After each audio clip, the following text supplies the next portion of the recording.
امید رکھنا کہ کینیا میں اس حوالے سے اس معاملے کی پوری بھرپور تحقیقات کی جائیں گی, جو ملزمان ہیں اس سے انہیں کیفر کردار تک پہنچایا جائے گا, تو یہ بھی یقینی طور پہ شاید خواب ہی معلوم ہوتا ہے. اور ماضی میں ہم نے دیکھا کہ پاکستان میں بھی اس طرح کے بڑے سارے واقعات ہوئے, لیاقت علی خان صاحب سے شروع کریں, بے نظیر بھٹو صاحبہ کی شہادت کی بات کریں, تو بڑی ساری انویسٹیگیٹنگ ایجنسیز کو بلایا گیا, لیکن کبھی بھی اس طرح کے واقعات کے جو سرے ہیں کبھی نہ ملے. اور ساتھ میں اگر دوسری طرف دیکھیں تو اگر ہم اس واقعے کی بات کریں تو یہ واقعہ تو ہوا کینیا میں ہوا, اور کینیا کے ایک ایسے شہر میں ہوا جہاں کی پولیس کے بارے میں بہت سارے کہانیاں, بہت سے معاملات ویسے ہی مشہور ہے. شاید وہاں پہ پولیس کی جانب سے کسی کو قتل کر دینا یہ کوئی نئی بات نہیں تھی, اور اس میں پاکستانی صحافی کا ہونا شاید یہ ایک نیا پہلو ضرور ہو سکتا ہے.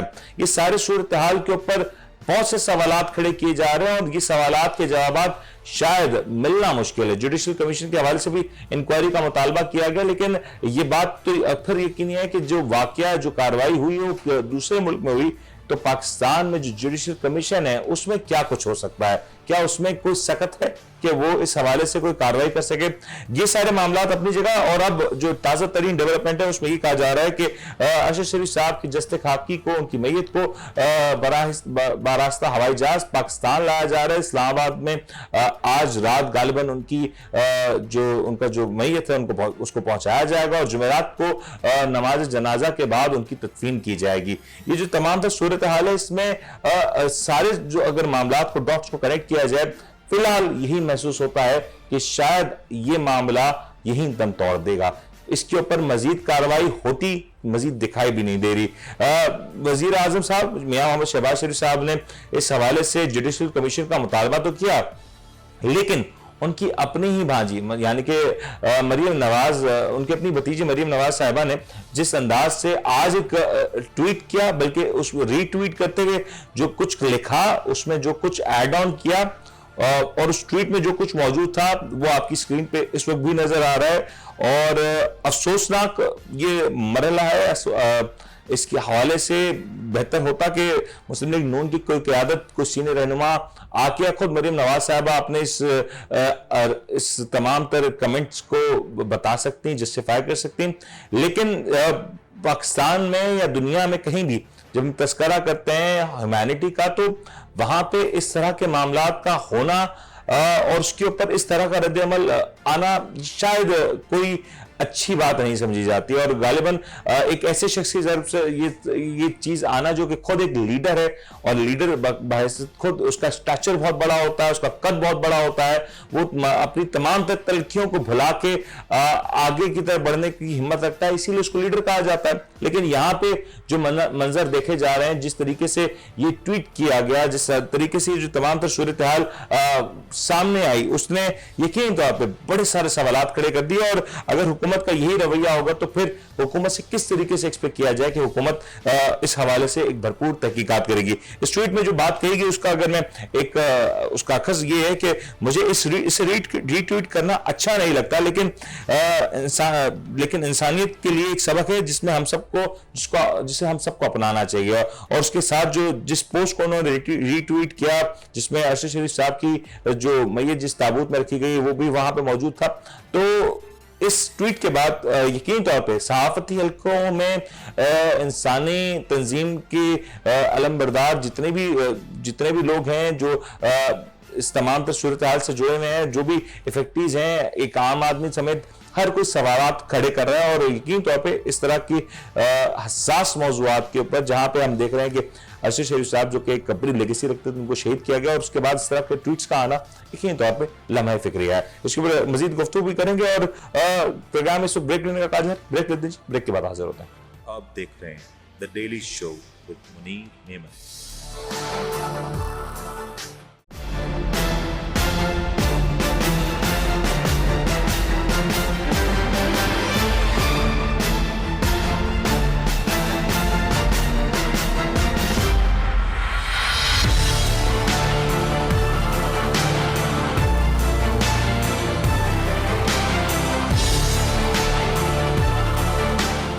آپ دیکھ رہے ہیں the daily show with Munir نعمت.